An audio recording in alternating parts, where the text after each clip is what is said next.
আদা রসুন বাটা কি কিছুদিন পরেই কালো হয়ে যায় বা গন্ধ নষ্ট হয়ে যায়? তাহলে এই ভিডিওটা আপনার জন্য। চলুন দেখে নিই কীভাবে সংরক্ষণ করলে এটি দীর্ঘদিন ভালো থাকে।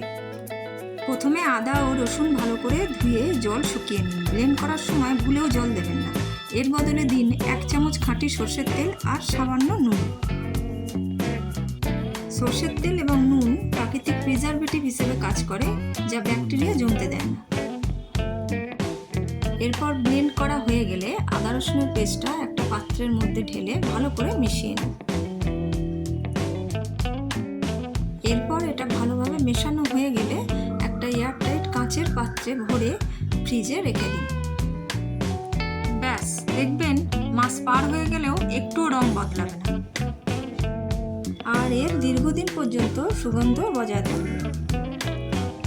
সংসারের কাজকে সহজ করার এমন আরও দরকারি ঘরোয়া টিপস পেতে এখনই আমার ঘরকন্যা ও শিল্পকলা চ্যানেলটি সাবস্ক্রাইব করে পাশে থাকুন। ধন্যবাদ।